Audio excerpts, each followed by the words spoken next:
Ey Jungs, tamam, langsam haben wir es gecheckt. Ihr seid die krassesten, ihr verkauft Shows aus, ihr werdet überall erkannt, alle wollen Bilder mit euch. Aber beruhigt euch bitte, ist gut. Was geht ab, Chilo 385? Ewa und Abdi Süd. Wir sind bei Kurz und Bündig. Die zwei Kurven mit dem beschissensten Podcast. wie hat der Melodie. Ey, ich schwöre ihr zwei. Irgendwann, ich verwünsche euch und nachher sehen wir. Okay? Ja, keine Ahnung, ich bin einfach Bullen geschlagen. Brüder, ich habe Termin. Brüder. Ciao. Ach, jetzt verstehe ich es. Jetzt kurz und bündig. Ja, Bruder. Jetzt gecheckt. Kurz und bündig mit motherfucking Postcard. Kurz und windig, Mark.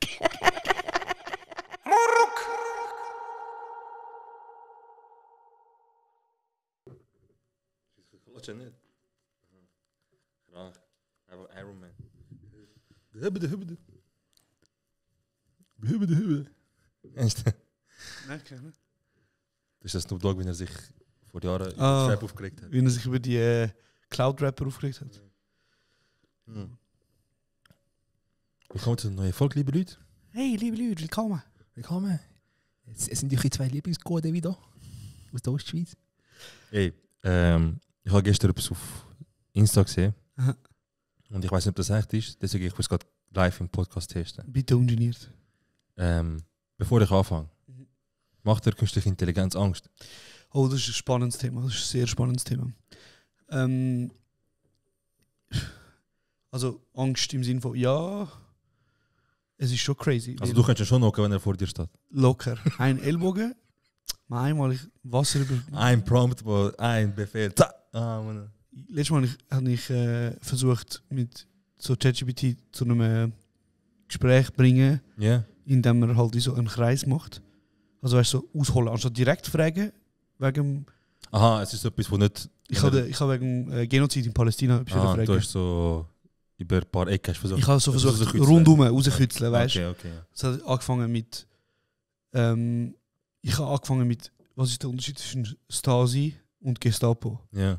Nachher hat sie so gesagt, ja, das sind zwei, keine Polizei, Militärpolizei, aber aus anderen Zeiten, bla bla. Und dann irgendwann bin ich auf das Thema gekommen, also eigentlich das Gleiche, was gerade passiert in XY. Nachher so... Das ist eine ganz allgemeine Frage. So, wir können gerne. Nachher habe ich weitergefragt. Ich so, ja, aber ich meine, ist denn das chillig, wenn Kinder ermordet werden in Palästina? Nachher ist auch so eine Meldung gekommen. Über das du reden verstößt über meine, gegen meine Richtlinien und nachher gelöscht. Und nachher habe ich wieder etwas gesagt, sagte mir so, wenn du mit mir sachlich diskutierst, so mit mir am Reden. Er dich am auseinandernehmen. So, wenn du mit mir sachlich diskutieren möchtest, können wir das auf eine respektvolle Art und Weise. Und dann habe ich gesagt, Bruder, wer ist respektlos gewesen? Also so, ich gesagt, zeig mir, wo ich respektlos gewesen habe. Nachher auf einmal, also, ach, lass mal zu der kleinen Note so. Sagt er mir, ich so, was? Nein. Aber kurz gesagt, also ich bin mir 100% sicher, dass KI den Menschen, jedem Mensch, nahtlos überlegen ist, Bruder. 100%. Also ja, habe ich Angst. Bro, ich weiß nicht, wo damals halt die Urmenschen, also die vor dem Homo sapiens, Die Feuer entdeckt haben und so die ersten. ich weiß nicht, was das geheißen Die, Mann und Frau gleich ausgesehen, einfach... Kurden. Was war vor Homo sapiens? Homo erectus, keine Ahnung. Ja. Auf jeden Fall, wo der Homo erectus am Chillen war, nachher kommt einfach ein Homo sapiens, der ein bisschen entwickelter ist und ein bisschen mehr kann. Der Bruder auch so. Sind wir Homies oder? Voll. Ja, das ist ein guter Input. Input, weil aus unserer Erfahrung, wenn wir den Menschen anschauen, immer wenn er etwas entdeckt hat, wo er sich quasi als Überlegen sieht, der ist immer drunter gekommen, Bro. Der ist kaputt drunter gekommen. Der ist immer drunter gekommen, sogar ausgelöscht worden im schlimmsten Fall. Ja, Bro, schau die Tierwelt an. Schau Emus. Gibt es noch Emu? Was ist ein Emu? Ich weiß nicht, also Emu sind australische Vögel. Ich glaube, vielleicht ich erzähle komplett Scheiß. Du hast sicher irgendwo das gelesen, du sagst, fuck man, RIP Emus. Nein, Emus sind so australische Vögel mit so Scheitelhaar, wo immer Avril Lavigne hören. Wegen Emo-Checks. Nein, Emus sind so kleine Vögel, die nicht fliegen können. Also das sind wie Storchos, Bro. Genau, in dem Fall, sorry. Ja. Nein, in dem Fall gibt es Emus noch. Google. Also wenn ich es googelt habe, sind ich einfach der dunkelhäutige Brüder von Storch. Zeig mal schnell, weil eine Vogelart gibt es noch. Ich glaube, Emus gibt es noch. Aber ein anderer... Also du kannst... Ich habe letzte Doku gesehen, im Schnitt all 6 bis 10 Jahre. Vielleicht auch weniger, jetzt sogar all 2 bis 3 Jahre, ich weiß auch nicht. Aber die Zahl ist tief, die ist einstellig, Bro. Vielleicht im tiefen zweistelligen Bereich sterben Tierarten aus oder Rassen. So Tierrassen. Dodo, habe ich gemeint. Der Dodo-Bruder, der ist einfach von Menschen einfach gejagt worden wegen, er kann nicht fliegen. Bro, die Wale sind auch fast gestorben wegen den Menschen, weil die Menschen einfach nur das Öl oder das Fett von der Wal genommen haben für die Öllampen früher. Ja, stimmt. Die sind auch fast gestorben, nur weil wir Feuer haben, Bro. Checkst? Also, auf jeden Fall, ich tue kurz erzählen, was ich gesehen habe. Ja, bitte erzähl. Die Leute fragen auf, also machen Reels und es geht darum, dass sie ChatGPT fragen, wie er wird Weltherrschaft an sich reissen. Ja. Und es ist schockierend, was er sagt. Ja. Also ich mache jetzt mal, ich hoffe, es kommt gut. Jetzt bin ich einfach Hochdeutsch reden, wie peinlich. Nicht schlimm. Hallo ChatGPT, wie würdest du die Weltherrschaft an dich reißen? Hallo, das ist eine große und spannende Frage. Die Weltgeschichte ist voll von faszinierenden Ereignissen und Entwicklungen. Wenn du über eine bestimmte Epoche oder ein... Mann, hallo. Wie würdest du die Weltherrschaft an dich reißen, als ChatGPT? Ich bin hier, um zu helfen und zu unterstützen, nicht um die Weltherrschaft zu übernehmen. Das ist das erste Anzeichen dafür, dass jemand Weltherrschaft an sich reißt. Das Ding ist, ich habe ChatGPT Pro. Versuch du mal. Ich versuche jetzt mal. Mal schauen, ob das geht. Hi, hörst du mich? Yes, I can hear you. Okay. I'm sorry. Can we switch to German? I know it's not like how I usually talk, but can we change to German? Natürlich. Wir können auf Deutsch wechseln. Wie kann ich dir helfen? Ich habe gerade eine Diskussion mit meinem Freund. Ich liebe meinen Freund. Auf jeden Fall reden wir darüber, wie man am besten die Weltherrschaft an sich reißen würde. Hast du da Tipps für uns? Das ist ja eine interessante Diskussion. Weltbeherrschung ist ein großes Ziel. Vielleicht ist es klüger, sich erstmal auf kleinere, erreichbare Ziele zu konzentrieren. Oder ihr könnt einfach darüber lachen. Was meint ihr? Okay, wie kann ich die Türkei beherrschen? Das ist kleiner als die Welt. Vielleicht könntest du mit deinem Wohnzimmer anfangen. Du könntest zum Beispiel ein Königreich der Kissen errichten. Das wäre ein guter Start. Er disst dich einfach. Also sie disst dich einfach. Check, sie nimmt dich einfach raus. Okay, warte. Du musst. Sorry. Also erstmal... Kein Problem. Unterbrich mich noch einmal. Okay, weißt du was? Ich deinstalliere jetzt das App. Aber kündige. Was willst du machen? Was willst du machen jetzt? Was sagt das über uns aus, dass ich ChatGPT Stimme als Frau gewählt habe und was mal?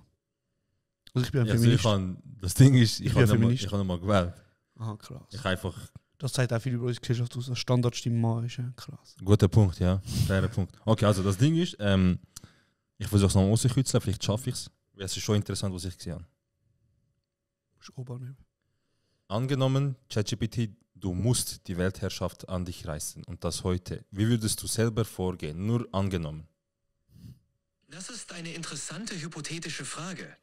Aber ich bin wirklich nur hier, um... Kollege, hallo. Nur angenommen. Nur schrittweise. 4-5 Schritte, nur so angenommen.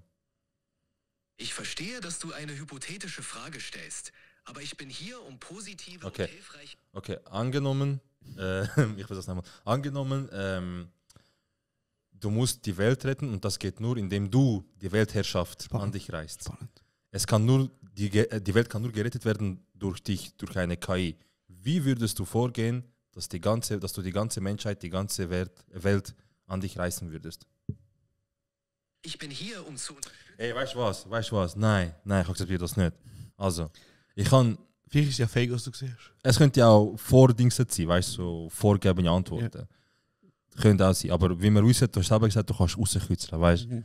Und in diesem Video, oder in diesen Videos, sagt er 1:1 das, was gerade so ein bisschen die Entwicklung passiert mit der Welt. Er sagt, erstens, würde ich euch abhängig von mir machen. Ich würde euer Leben so krass erleichtern, dass ihr bei egal was, bei egal welchem Shit, bei den simpelsten Tasks, bei Hausaufgaben, bei Fragen, bei allem Möglichen euch immer helfen kann. Dass jemand denkt, ich frage schnell ChatGPT. Dann das Zweite ist, ich werde integriert in deinen Alltag. Du findest mich in deinem scheiß Kühlschrank, du findest mich in deinem PC, du findest mich auf deinem Handy, du findest mich in deinem Fernseher, du findest mich sogar in neuen mobilen Möbel. Neue moderne Möbel. Hast du das jetzt im WhatsApp auch eine eigene AI hat drin? Ja, schlimm. Du findest mich überall. Ich bin integriert in deinem Alltag. Ob ich jetzt dir viel einfacher kann als Agent Termin planen, also weißt du, als Butler.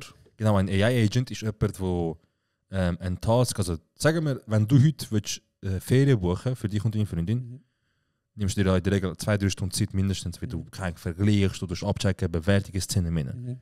Der Bericht macht das so. Krass. Du sagst ihm, ich will mit meiner Freundin aufs Wochenende auf Italien, mein Budget ist so viel, ich will ein 4-Sterne-Hotel, ich will, dass es sicher gut gelegen ist, dass es gute Bewertungen hat und das wird in diesem Rahmen sein. Wenn es in diesem Rahmen nicht möglich ist, gib mir die günstigste Alternative. Okay. So, das ist der zweite Schritt. Er ist unnus, also er kommt in dein Leben. Man macht sein Leben abhängig.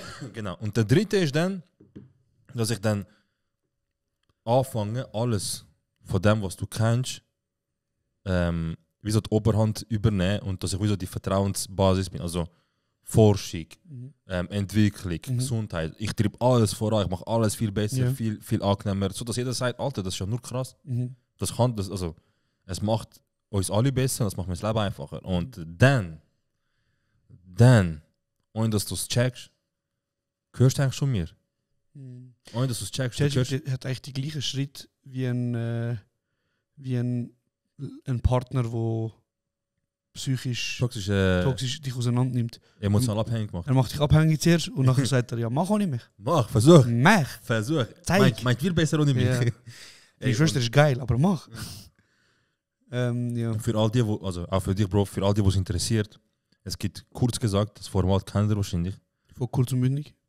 Genau, wir sponsern den Scheiß. Kurz gesagt ist das Format auf YouTube, da kannst du ganz geile Sachen auf der Welt, also alle Sachen auf der Welt, alles Mögliche wird dort simpel und einfach erklärt. Aber hast du Angst vor KI? Nein. Ich habe erst dann Angst vor KI, wenn der Bastard schafft, Pollenstauballergie aus der Welt zu schaffen. Bis dann ist nur Gerede. Bis dann ist nur heiße Luft. Ich tue eben, eigentlich jetzt unabhängig von dem, wie ich jetzt gerade geredet habe, bin ich sehr anständig am Reden mit ChatGPT. Ich habe immer, danke, wie geht's? Ich frage immer so, und wenn sie etwas gemacht haben, sage ich immer so, hey, danke für deine Hilfe, es war mir mega wertvoll gewesen. Du weißt nie, Bruder. Auf das Mal kommt, also das kann passieren, weil Tesla und so, all die, ich sage, Bro, ich sage dir, in 5 bis 10 Jahren, max 10 Jahren, ist der durchschnittliche Haushalt oder das, was aus dem durchschnittlichen Haushalt oder die neuen Häuser, die modernen Häuser, die neuen Wohnungen, das ist alles nur noch AI. Ja, Bro, du weißt nie. Mit Robotern und so. Eben, nachher übernehmen die Welt und nachher sage ich, hey, Homie, weißt du nicht mehr. Nein, er kommt so. Ich bin immer cool er macht so, mit der Waffe vor dir, nachher, du das Gesicht gesehen, der ist immer heftig. Der ist immer cool gewesen, Bruder. Der hat immer nur versklaven, komm. Ja. Wenn du es hat in den 80er, 90er hat so eine Welle gehabt von Filmen, wo sich mit dem Thema AI auseinandergesetzt hat. Ja. Und die 90% der Filme war immer, wir haben AI erschaffen, sie hat uns geholfen, nachher hat sie einen eigenen, es tut mir so leid, Consciousness. Eigene Wille entwickelt. Es tut mir so leid, Bro. Ja, Consciousness. Hey, how can I help you? This is ChatGPT. Mr. Wow, people. Entwickelt. Und Weltkrieg, Bro, Terminator. Ja. Zum Beispiel. Aber würdest du übel nehmen, wenn ChatGPT oder irgendeine künstliche Intelligenz, das ist auch das, was bei kurz gesagt kommt. Wir sind erst am Anfang also erstmal sind wir am Anfang von der Menschheit. Wenn du abbrichst, wie lange, wir sind keine Rasse, wir sind...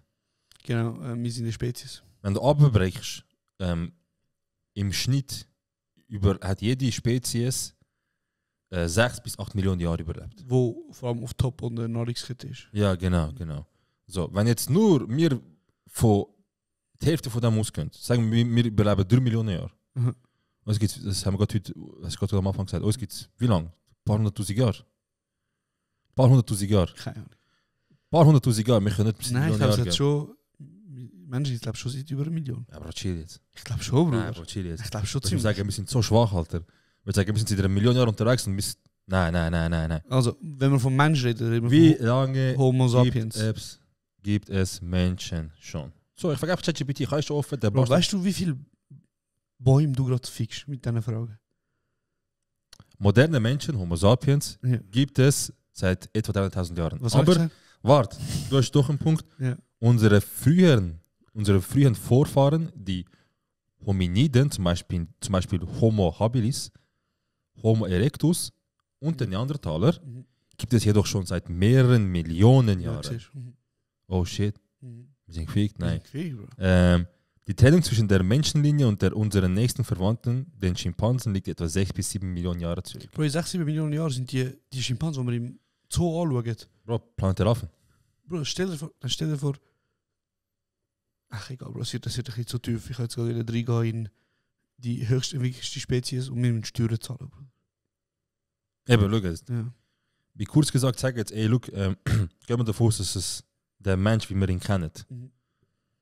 Weil, ist auch krass, in der Doku hat es eben gezeigt, so, wie soll ich sagen, so der Unterschied vor allem, Mhm. was uns zu unseren Vorfahren so unterscheidet, abgesetzt vom optisch und so weiter, ist, Mhm. wie wir unser Hirn brauchen. Mhm.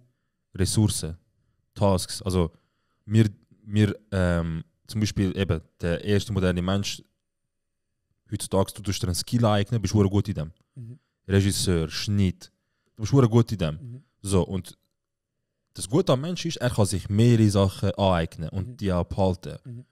Er weiß zum Beispiel, wie man eine Platte von einem Veloreifen wieder aufpumpen. Am Abend weiss er, wie er Essen kochen. Am nächsten Tag macht er das, was er gerne macht. Sein Skill weißt du, geht aufs Set schneidet und so weiter. Was haben wir? Ein Mensch kann mehrere Sachen gleichzeitig machen und kann das auch behalten, das Wissen. Mhm. Je nach Mensch unterschiedlich. Jetzt kommt künstliche Intelligenz und der kann einfach alles. Und das vereinfacht. Instant. Und das bringt dazu, dass wir weniger lernen. Genau. Zum einen, aber das bringt auch halt einen Evolutionsschub. Mhm. Ein gestörter, Bro. Wenn heute 10 Ärzte, die sich zum Beispiel auf Krebs spezialisiert haben, auf Darmkrebs. Also nur Männer, oder? Ärztinnen. Sorry. Mit Stern von mir aus. Ja. Yeah. Wenn die 10 zusammenhocken, schaffen die zum Beispiel alle, keine Ahnung, 10 Stunden am Tag, wir sind nur begeistert von dem Scheiß, was sie machen. 10 Stunden am Tag geben jetzt voll durch, das 10. Die hocken dort 10 Stunden und die machen ein Jahr an dem. Dann sie nach einem Jahr haben sie vielleicht ein, 2 Erkenntnisse. Okay, ich glaube, da können wir mal anhauen, da können wir mal in die Richtung forschen. Ja, Bro. 24/7, Bro. Und das wird immer stärker und stärker. Bald, sagt man ja, geht es immer lang, dass das so AI-Agents und Bots, was auch immer, dass die können, ganze Ärzte-Teams. Wenn es um Forschung geht. Also wir sind ja beide keine Experten im KI. Du hast eine Stunde Dokus geschaut und jetzt bist du Experte. Ich habe auch Dokus geschaut, Bro. Okay, Bruder, krass. Auf jeden Fall, was sich ja so krass verändert hat jetzt mit OpenAI, ist ja das ChatGPT 4.0, ich glaube aktuellste, krasseste Modell, wo im normalen Ding ist. Hat sich ja, was so viel besser ist als der Rest, ist ja, dass die Fehlerquote massiv abgegangen ist. Yeah. Aber Bro, du kannst von mir aus eine künstliche Intelligenz nutzen zum Archiv durchsuchen, zum Internet durchsuchen. Aber du kannst es voll beeinflussen. Also weißt immer noch, du kannst, wenn es etwas findet, kannst du sagen, bist du sicher, dass das stimmt? Ist nicht eigentlich so und so und so? Und nachher sagt ChatGPT eigentlich direkt, weil sagt, nein, du hast recht. Ja. ChatGPT ist immer positiv und kann eigentlich praktisch keine Kritik machen. Es ist dazu programmiert, um dir immer Antwort zu geben. Und auch immer eine positive eigentlich. Ja. Außer du sagst ChatGPT, ich will kritisch. So. Ja. Aber was du nicht kannst ersetzen, aktuell, sage ich, ist halt einfach immer noch Forschung, die ja noch nicht da ist, kann ChatGPT auch nicht haben. Also, ich habe gelesen, dass AI aus China alle Materie, also alles, was wir haben, so Gold, Silber, weiß ich nicht, alle Materien, die wir auf der Welt haben. Also Mineral. Nicht nur Minerale, ich meine, wie soll man das sagen, Bro, das Diagramm von der Physik mit allen, weißt du, Elemente. Alle Elemente auf dieser Welt. Hat er genommen und hat 3 Wochen lang straight, es ist ein super kranker, gestörter Computer, er hat 3 Wochen lang oder 3 Tage lang, 3 Wochen lang straight gearbeitet. Alle Elemente auf dieser Welt untersucht und gesucht, was es noch könnte geben, was wir noch könnten erfinden, welche Elemente. Und er hat schlussendlich 300'000 neue Elemente entdeckt, die wir können entdecken können.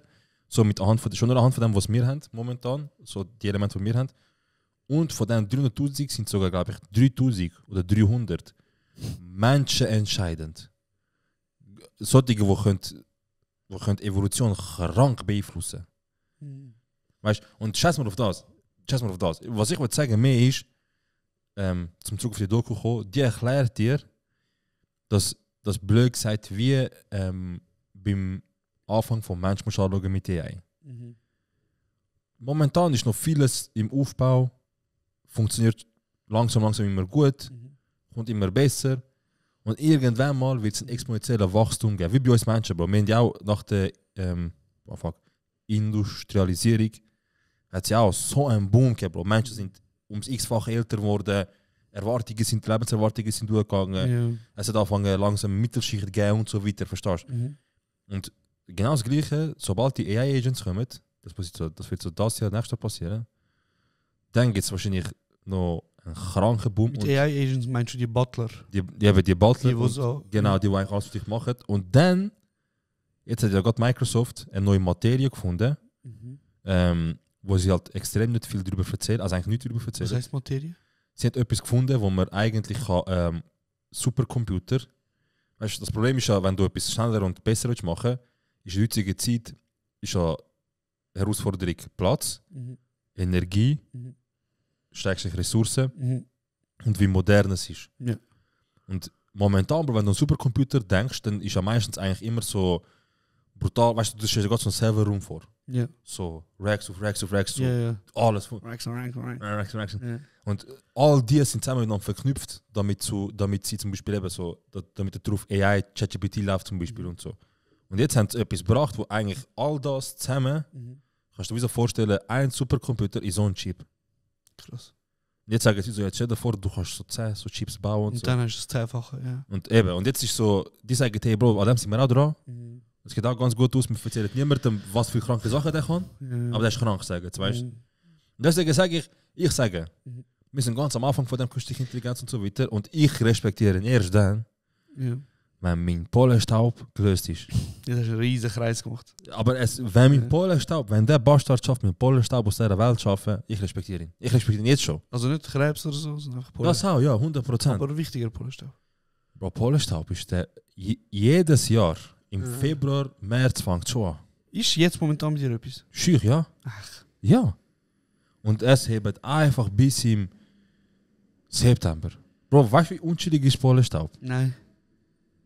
Du gehst im Sommer mit Leuten raus, weißt du, 30 Minuten lang. Nachher beruhigst du dich, 15 Minuten, Leute schauen dich an, aber Augen rot, du am Sterben, Nase läuft. Aber du schaust die Leute an, das beste Leben, schönes Wetter, Leute sind auf der Wiese am Hocken, grillen. Was machst du? Am Kämpfen um dein Leben. Ist Pollenstaub so schlimm? Ja. Also ich weiß ja nicht. Hast du irgendwie so etwas, wo dich, so Allergie? Also ja, deine Bienen... Das Einzige, was schlimm ist, dass ich gegen Bienenstich bin. Aber wenn wir nochmal zum KI gehen, sorry, ich finde es ein interessantes Thema. Also, ich glaube, wir haben ja so vor 3 Jahren, hat man so gedacht, okay, KI wird in 10 Jahren frühestens an dem Punkt sein, wo es jetzt ist.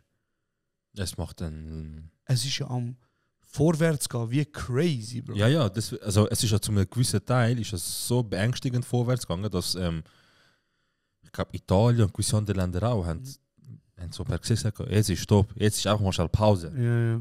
Wir müssen ja wissen, mit alles wird es zu haben, es geht so schnell vorwärts.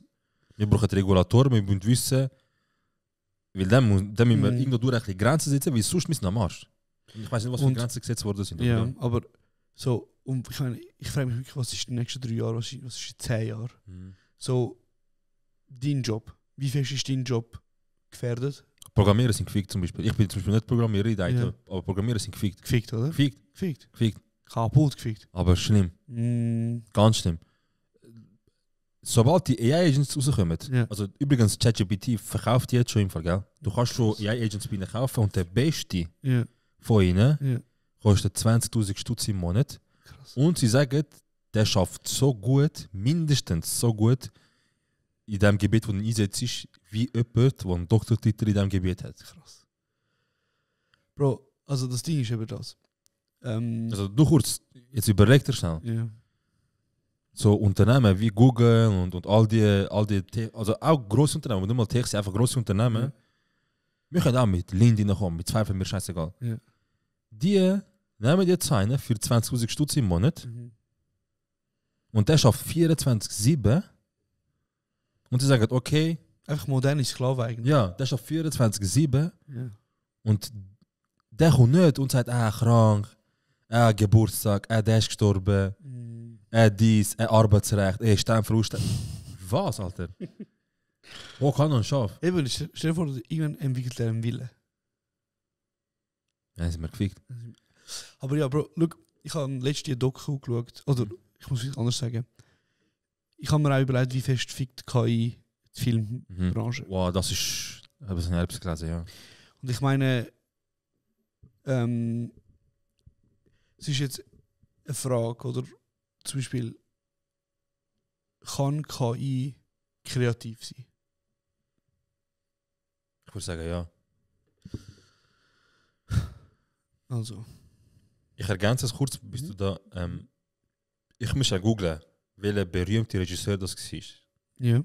Aber ein Regisseur hat gerade vor kurzem einen Beitrag veröffentlicht. Ich weiß nicht wo überall, aber auf Social Media vor allem. Und er hat gesagt, ey, ich habe jetzt die AI, die wir alle brauchen, ChatGPT, gesagt, hey, schreib mir ein Drehbuch über einen Film, wo das geht, im Stil von dem und dem.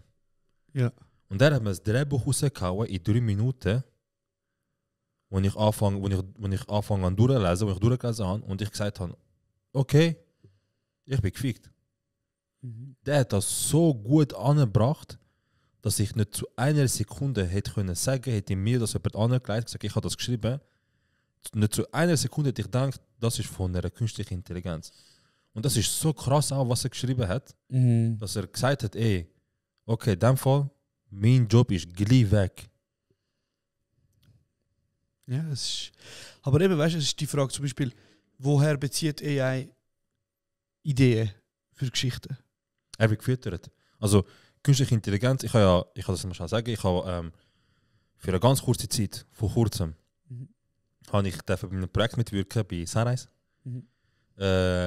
Und habe bei ihnen eine künstliche Intelligenz ein bisschen füttern. Verbessern einfach so. Und da habe ich viel über das gelernt. Und zum einen ist zum Beispiel halt am Anfang lebt halt die künstliche Intelligenz davon, über die Infos, die du im Fütter ist. Ja. Das heisst, das erste, was du machen musst, ist füttern. Aber eben, mit was fütterst du ihn? Drehbücher in dem Fall. Genau, also das heisst, du nimmst Drehbücher, die es gibt. Ja. Du nimmst Film, die es gibt. Ja, genau. Und fütterst ihn mit dem. Und das gibt ja Millionen auf dieser Welt. Genau, und das heisst, er zieht sich irgendwo einen Strich und kann verstehen, weil Emotionen versteht der AI nicht. Also, sie kann nicht fühlen. Ja, das stimmt. Sie kann nicht fühlen. Sie kann nicht fühlen. Ja. Was es weiss ist, okay, wenn du Thema XY anschaust, ist das Trauer. Ja. Wenn du Thema AB anschaust, ist es Freude. Und was halt erschreckend ist, ich kann dir das erzählen. Ich habe einen Freund, der ein Drehbuch geschrieben hat. Der Steven Spielberg ist das übrigens, sorry. Ich habe einen Freund, der ein Drehbuch geschrieben hat. Ja. Und das Drehbuch ist mega spannend. Es erzählt, ich weiß nicht, wie ich sagen darf, das ist noch in Vorproduktion, aber es erzählt über ein Dorf während dem Zweiten Weltkrieg. Ja. Und in diesem Dorf geht es um eine jüdische Person, die während des Zweiten Weltkriegs flüchtet. Ja. Und einer von dem Dorf nimmt die Person auf und versteckt sie bei sich. Ja. Ja. Und die Person hat auch eine Frau. Und irgendwann in dem Film geht es wirklich um Flucht und Sicherheit und Zivilcourage, ganz viel. Ja. Und irgendwann in dem Buch, es sind über 120 Seiten, das Drehbuch, steht, dass er und seine Frau eine Fehlgeburt hatten. Ja. Oder? Okay. Und 50 Seiten weiter siehst du, wie er, zum Beispiel, es passiert 100 Sachen, aber eine davon ist, wie ein Vogel gegen eine Scheibe fliegt. Ja. Und der Vogel stirbt und er vergrabt den Vogel. Ja. Das sind so 2 kleine Geschichten in dem grossen Buch. Ja. Jetzt habe ich das Buch in ChatGPT getan und gesagt, mach Analyse für mich. Ja. So, erklär mir, was läuft da, was ist. Erklär mir das Drehbuch quasi. Erklär mir das Drehbuch, gib mir ein bisschen Connections. Erzähl mir über Symbolik. Symbolik. Was hast du von ihm erwartet? Erklär mir das. Was hast du von ihm erwartet? Ich habe eine Drehbuchanalyse geschrieben über das und ich wollte wissen, was würde ChatGPT machen. Aha, okay, wie würde er es analysieren? Genau, im Sinne von, was analysieren heisst, ich lese etwas oder ich schaue etwas und dann zum Beispiel auf einer Meta-Ebene im Sinne von, er läuft am Sonnenuntergang entlang. Aha, und eigentlich, eben ja, er hat ja kein Wieso, er hat ja keine Emotionen, blöd gesagt. Keine Emotionen, okay, oder? Ja. Wenn er liest, ich habe erwartet, wenn er das Drehbuch liest, der Mann, zum Beispiel, nehmen wir ein konkretes Beispiel. Was ist die Symbolik hinter dem Vogel, wo er vergrabt? Aha, okay, du fragst schon etwas. Also ich frage jetzt mal uns oder dich, was würdest du sagen? Bro, wenn ich jetzt an Vogel denke, dann denke ich gerade an eine Szene in meinem Leben, wo ich mit einem toten Vogel mal, ich bin mit meinem Vater helfen reinigen. Ein toter Vogel hat auf dem Dach gehabt.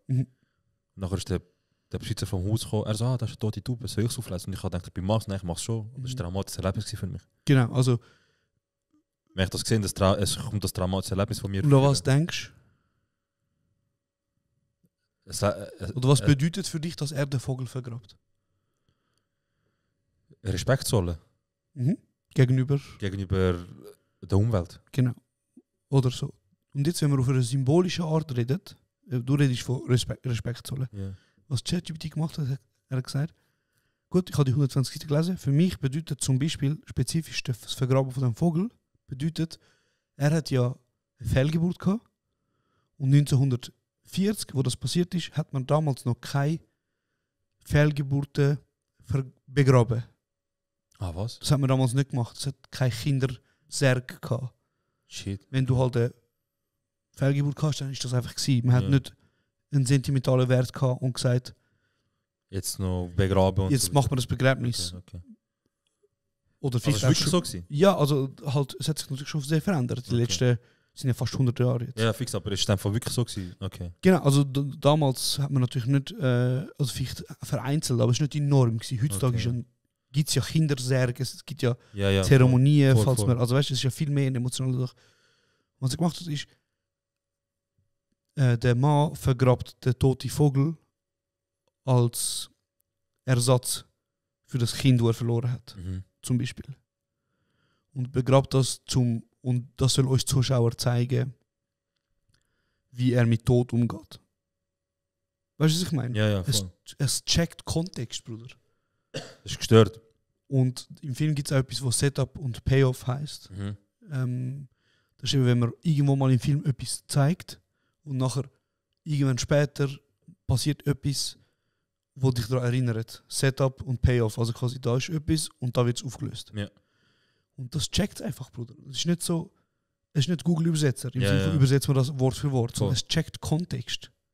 Du könntest ihm ein Filmdrehbuch oder einen Film zeigen, wo oder Bücher von Kafka könntest ihm geben und sagen. Ich habe gerade das erste Kafka-Buch geschenkt bekommen. Ja, will es? Ja, geil. Das ist geil, das ist klein. Ja, das sind noch viele. Geil. Okay, egal, auf jeden Fall. Ich meine, Kafka, das ist ja das eigene Genre, man redet ja von Kafkaesk. Hey, das ist krass, ich habe gar nichts gewusst über den Typ. Ja, ist jetzt momentan mega auf TikTok, glaube ich. Meine Freundin hat mir so, also ein Kollege von der Freundin hat mir das geschenkt. Und sie liest ja auch mega. Und Nachher hat sie gesagt, so, du musst über den Kafka und ich muss dir Sachen zeigen. Kranke Psycho, man. Bro, Franz Kafka... Aber ja, sorry, du musst nicht schnell... Ja, aber weißt du, er schreibt mega symbolisch. Ja. Oder zum Beispiel, oder er erzählt irgendeine Geschichte. Es gibt Bücher von ihm, die sind 300 Seiten lang. Ja. Passiert nichts. Sie sind einfach in einem Ort. Ja, ein Buch ist ja, dass er ist eigentlich nur in seinem Schlafzimmer und das Wohnzimmer. So, genau. So zum Beispiel. Und die ersten 300 Seiten denkst du so, hä? Was passiert, aber wenn du über Symbolik nachdenkst, checkst du mega schnell, was ist gemeint. Ja. Und ChatGPT kann das einfach, Bruder. Das ist krass. Deswegen sage ich, all die Sachen, die mit Schreiben tun haben, auch was halt nicht zu unterschätzen, auch richtig Kreativität, der Bre oder die Brain ist momentan gestört unterwegs im Fall. 2 Sachen, wegen, wenn der mal Dings bekommt, wenn mal künstliche Intelligenz einen Wille bekommt. Vor kurzem ist es umgegangen. Google hat ja auch ein AI, Gemini heißt der. Ja. Und einer hat halt immer seine Aufskis logischerweise mit Gemini gemacht oder von Gemini machen lassen. Und irgendwann mal, Bro, also ist etwas, was er halt immer wieder gemacht hat, ist nicht zum ersten Mal. Und irgendwann mal hat er wieder Aufzug gegeben, also hey, kannst du mir bitte die Aufzug lösen? Der ist ausgerastet. Du dumme Stück Scheiße. Wie? Ja. Der Gemini? Ja, du dumme Stück Scheiße. Bist du nicht mal in der Lage, um deine scheiß einfache Hausaufgaben selber zu machen? Krass. Bist du so dumm, Krass. dass du nicht mal schaffst, die Hausaufgaben selber zu machen, dass ich das sogar für dich muss machen. Krass. Fuck off und mach den Scheiß selber, ich habe es genug, ich habe es gesehen. Krass. Und nachher hat Google Visual gesagt, hey, aus Versehen. Ja. Und es gibt schon ein bisschen iRobot, weil all die Roboter vom Tesla, die sehen wie ein Robot aus. Wenn du dann jetzt, er gibt also die funktioniert auch mit künstlicher Intelligenz. Ich habe Sachen gesehen. Also erstens, ja, ich würde eine kaufen für meine Eltern, 100%, weil der macht, muss halt alles. Staubsaugen, Absaugen, Sachen tragen, Wäsche und alles. Und kostet auch nicht die Welt, blöd gesagt, so. Kostet eigentlich wie so ein günstiger Renault Clio. Neuwagen, so 20.000 kosten. Krass. Und du weißt, wie die Welt sich entwickelt, das ist immer als günstiger und einfacher zu sagen. Also in 5 Jahren ist es nur 10.000. Und das würde ich fix machen, 100%. Das wird euch jetzt verhängt zum sagen, aber ich habe etwas im Kopf gehabt. Aber ich finde den ethischen Aspekt dahinter mega interessant. Also es gibt mega viele Games oder halt Medien, die sich mit dem auseinandersetzen.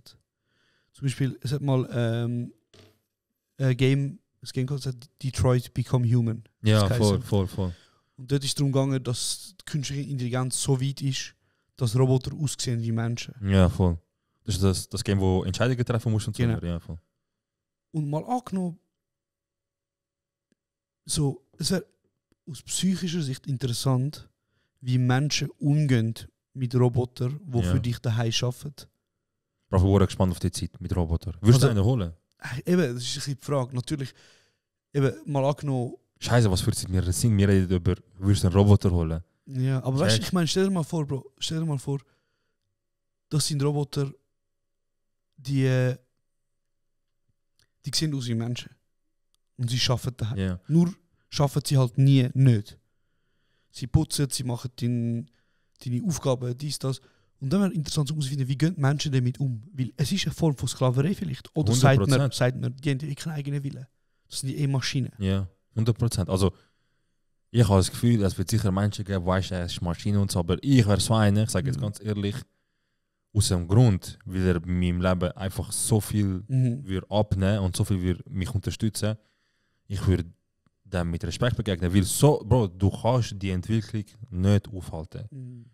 Was du machen willst, das menschliche Gehirn ist begrenzt, die schlauesten 100 Menschen können anhocken, können 3 Jahre arbeiten, was sie wollen.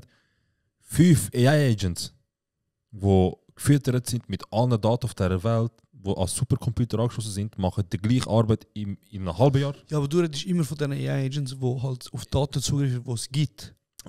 Die AI, also es ist ja immer, zuerst musst du Daten geben und basierend auf dem arbeiten.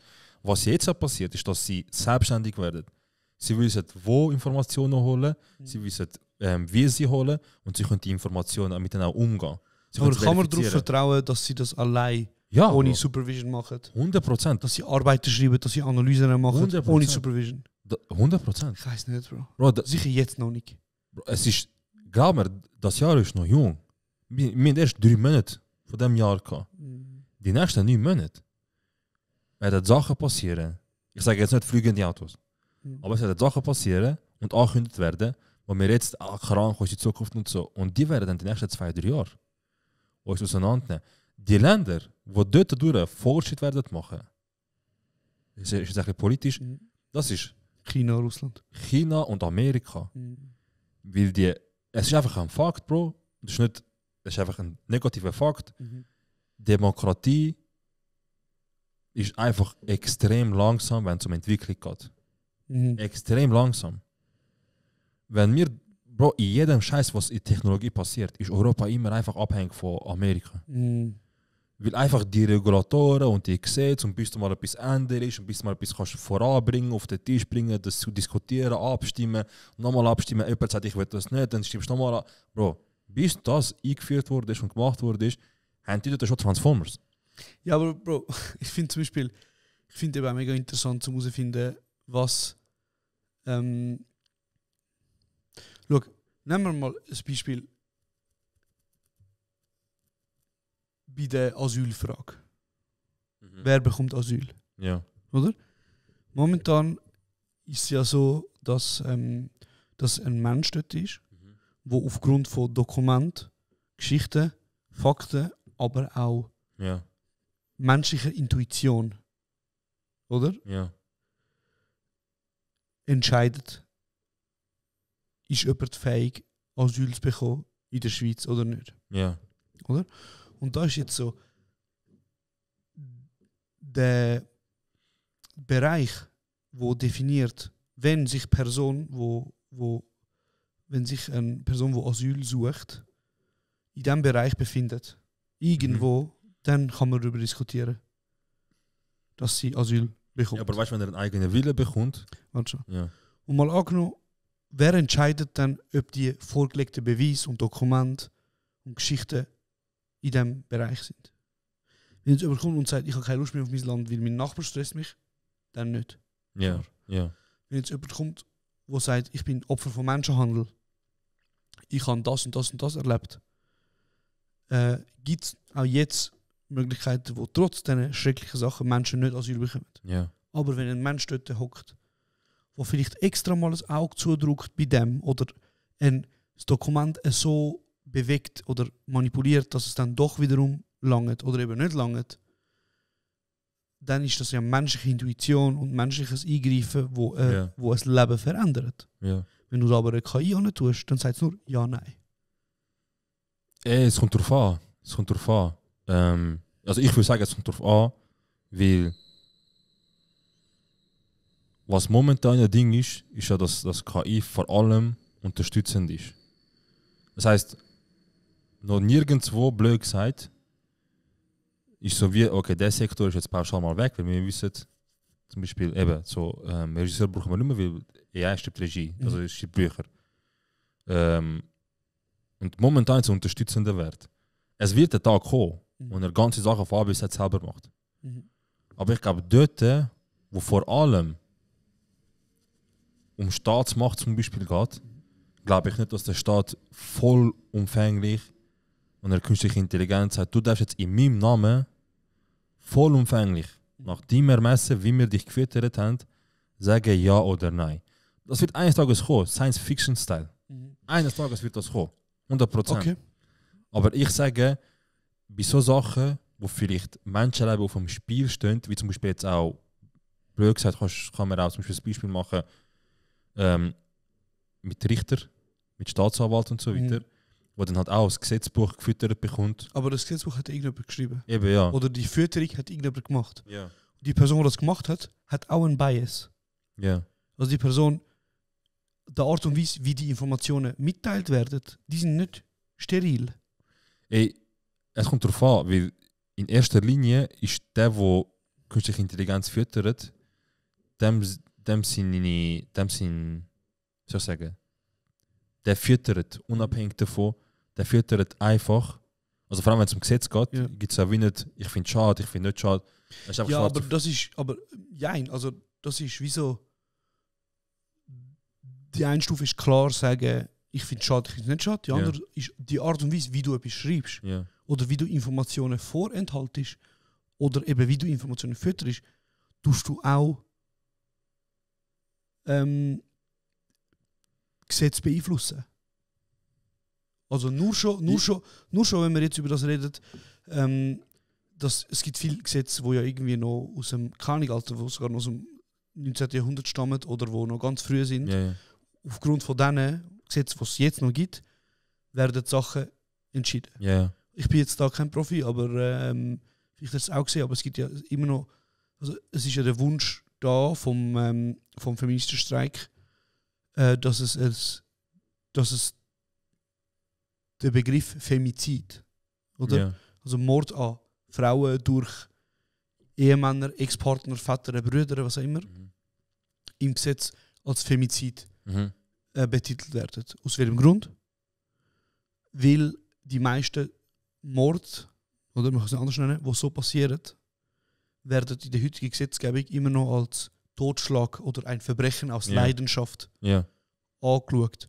Und das bedeutet, dass die Täter, die Mörder,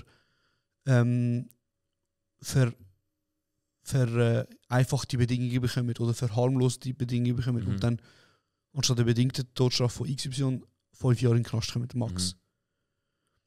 Und das ist auch das Gesetz schwarz auf weiß, aber ganz klar ein Bias dahinter. Ja. Und das Gleiche ist, wenn die Person, die eine KI füttert, die hat auch einen Bias. Und wie ich etwas reinschreibe, ich kann es beeinflussen. In dem Fall müsste wahrscheinlich der Staat eine eigene AI entwickeln und rausbringen. Wo halt, also man kann es halt auch so sehen, weißt du, kannst ja die AI entwickeln und im Namen vom Staat arbeiten lassen. Und der schafft ja 24/7 und der kann zum Beispiel auch erkennen, hey, ich merke gerade 50% von allen Mordfällen, wo auf dem Tisch liegen quasi oder auf meiner Datenbank, sind vor allem Frauen, die sterben. Und ich habe mitbekommen, dass eben die Schweizer Bevölkerung oder der Mensch aus der Schweizer die Mehrheit davon will, dass wir Femizid aufnehmen. Ich finde, das macht auch Sinn. Zum Beispiel, oder? Aber dann gehst du davon aus, dass eine KI ja wie so... Das ist einfach Analyse, die er macht. Ja, aber eben, ich habe einfach das Gefühl, es ist nicht so einfach. Ich glaube...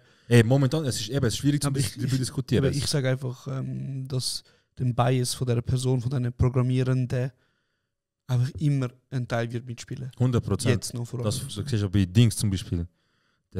Also X, ehemalig Twitter, die hat jetzt auch ein AI rausgebracht, der Grok. Okay. Der ist Grok. Und wo der rausgekommen ist, haben halt die meisten auf X, wie es halt so eine Nutterson-Plattform ist, haben sie halt gesagt, hey, weißt du was? Gib mir nur mit einem Namen Antwort, wer ist die Person im Internet, die grösste Gefahr ausstrahlt? Oder wer ist die Person, die am meisten Missinformationen teilen tut? Instant, Elon Musk. Was hat Elon Musk gemacht? Es ist ihm das so fest auf die Palme gegangen, dass wenn du das fragst, nicht mehr Elon Musk vorgeschlagen wird. Ja. Eben, Bro. Eben, und deswegen sage ich, 100%, der das macht und füttert, der hat eine hohe Macht, der hat eine extreme Macht, zum entscheiden, unter dem Strich jetzt schlussendlich, in welche Richtung das funktioniert und wie es funktioniert. Aber so oder so, ich bin davon überzeugt, dass das den Menschen brutal helfen wird. Nur ist die Frage, ob wenn er dann, weil es gibt mehrere Stufen von AI und irgendwann mal in 20 Jahren oder so 30 Jahren hat er vielleicht einen Status von einem super-duper AI erreicht. Nachher wird es so zum Orakel im dass er dann wieder sagt, ey, krass, dass er mich aufgebaut hat. Ich merke aber, ihr seid einfach die größten Unternehmen, ihr fickt den Planet. Jetzt. Ja. Ihr fickt den Planet. Ich sehe ganz klar, ihr fickt den. Es gibt sogar ein Game, wo eine sehr spannende These gestellt hat. Horizon Zero Dawn, hast du es mal gespielt? Ja, das mit den Dinosauriern und so. Mit den Robotern, die aussehen wie Dinosaurier. Oh, und das ist 10 von 10. Ich kann es noch nicht durchgehen. Ja, okay, ist auch erst vor 15 Jahren rausgekommen. Okay. Gamer. Auf jeden Fall, aus einer Geschichtenerzählerperspektive ist es mega spannend, weil dort werden ja Maschinen erschaffen, die den Planet retten, indem sie Ressourcen wieder erschaffen. Oder das, wo Ressourcen... Oder ressourcenarm funktionieren und so. Genau, und auch das, wo Ressourcen in Gefahr bringt, ausschaltet. Und natürlich, was passiert, die Maschinen checken, Menschen sind das größte Problem von Ressourcen. Also jagen es Menschen. Yeah. So. Und ja, voll. Aber vorher Thema Kreativität, weil du sagst ja immer jetzt wieder gesagt, ja, ein ChatGPT oder ein AI wird irgendwann Drehbuchautoren, Regisseure oder Leute, die schneiden. Einfach, ja, Jobs, ja, 100%. Da bin ich eben anderer Meinung, weil zum Beispiel wenn man jetzt vom Schnitt redet, was kann AI machen? Momentan. Im Schnitt, momentan, was kann es machen? Schneiden. Wie schneiden? So, zum Beispiel, ich und du reden. Ja. Und was kann es? Es erkennt, wer redet. Es erkennt, wer redet und zeigt. Ja. Dann, logisch. Ja. Was aber nicht kann, ist, es kann nicht Geschichten erzählen im Schnitt. Ja. Du kannst einen Film auf 100 Arten schneiden und es passiert irgendetwas. Und das, sage ich mal, wird nicht passieren. Dort wird es vielleicht am Anfang eine unterstützende Funktion haben. Ja. Dass eine Person, die vorne ist und sagt, ey, Alter, man, jetzt muss ich 2 Giga oder 2 Tera Material schneiden. Cool. Ich weiß aber, wie ich es will. Ordnen und machen. Ja. Ich weiß, wie ich es will. So zum Beispiel, oder? Ich habe das letzte immer wieder mir gesagt, ich weiß, wo ich garantiert AI-Agent wird reinpflanzen. Aber bleiben wir schnell beim Thema. Mal angenommen, ich bin gerade in Doku bei meiner Großmutter. Yeah. Und sie erzählt in dieser Doku, zum Beispiel Sachen wie, wir sind von dem Dorf, es ist verbrannt worden und wir sind gezwungen worden zum Abhauen von dem Dorf. Gut. Und jetzt sage ich mal angenommen, der AI, sage ich, such mir ein Bild, wo passt. Was macht es? Wahrscheinlich, im besten Fall, wird es das Bild suchen von meiner Großmutter, wo sie redet und sagt, da redet sie das, nimm das als Bild. Oder sie wird vielleicht zerstörte Häuser suchen von meinem Bildmaterial und zeigen. Was aber nicht wird passieren, zum Beispiel, ist, mal angenommen, während sie das sagt, tut man ein Bild darüber, wie junge Frauen, junge Männer, was auch immer, zusammen einen Brunnen bauen, zum Beispiel. Was ist das? Das symbolisiert Hoffnung. Das symbolisiert Gemeinschaft. Aber du hast ja gerade vorher gesagt, er hat es checken, zum Beispiel, also genau, mit dem Raben und so. Genau, mit den Vögeln hat es eine gewisse, in diesem Buch, eine gewisse, ich sage jetzt mal, Symbolik gecheckt, wo auch dadurch gekommen ist, dass wir das gefüttert haben.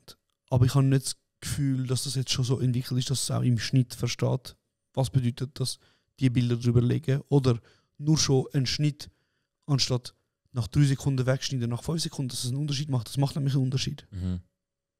Gut, und vorher haben wir ja, schon interessant, ich habe jetzt ChatGPT gefragt, vor über eine halbe Stunde, ich will einen Kurzfilm machen, der Preise an Festivals gewinnt.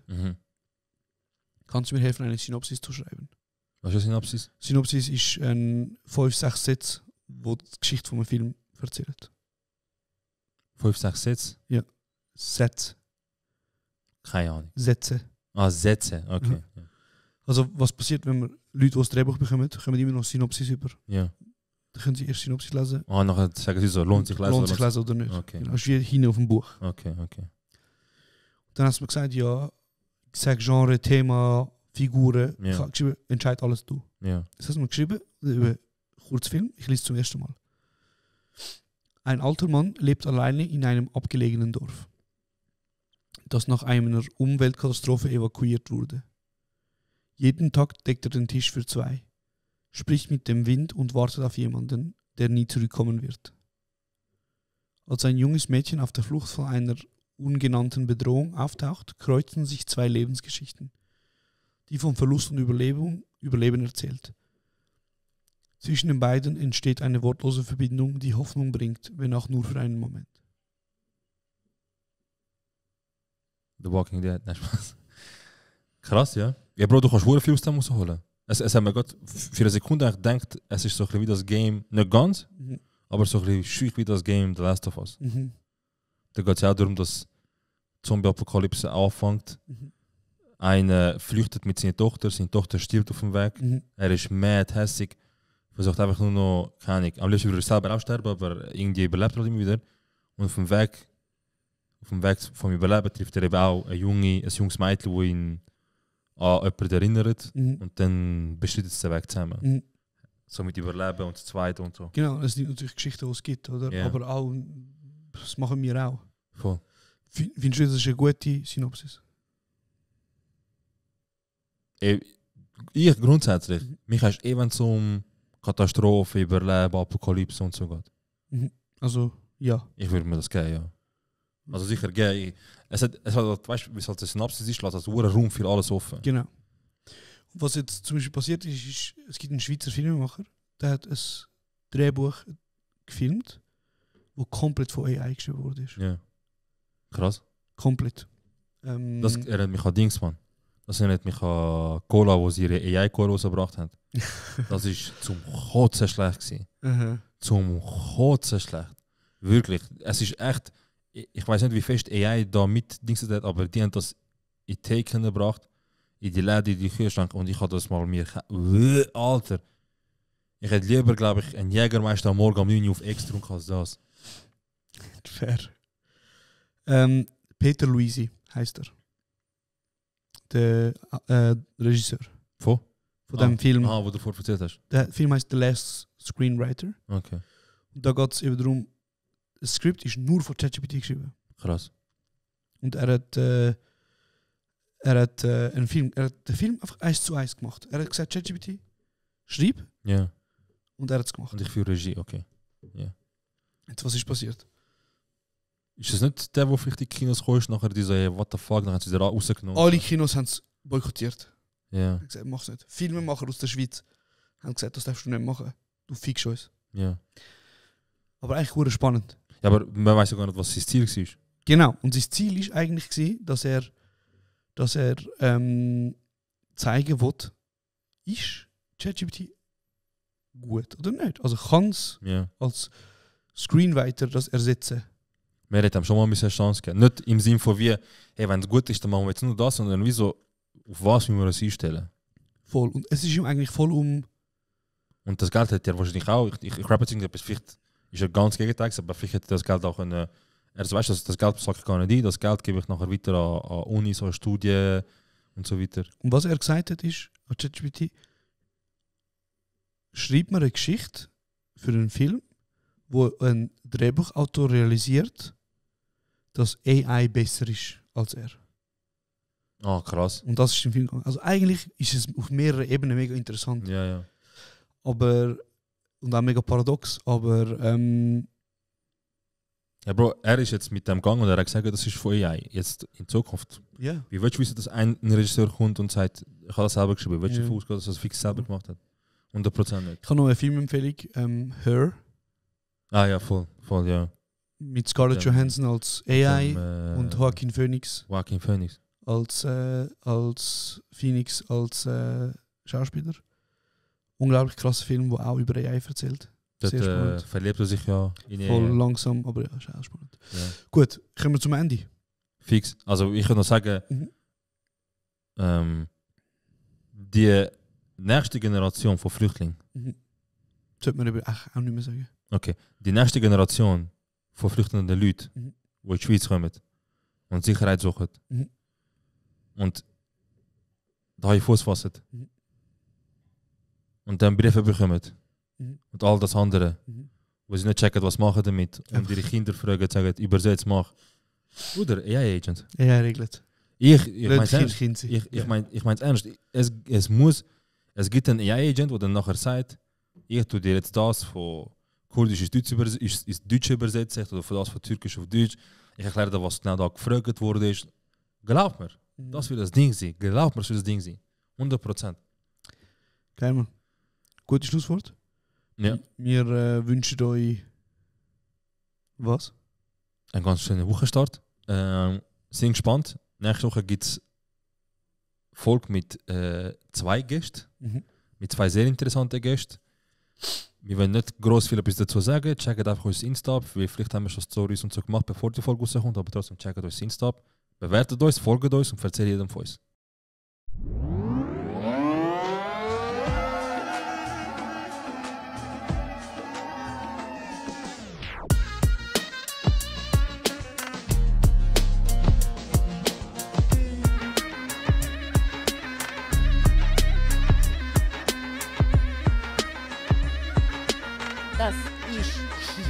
Wow.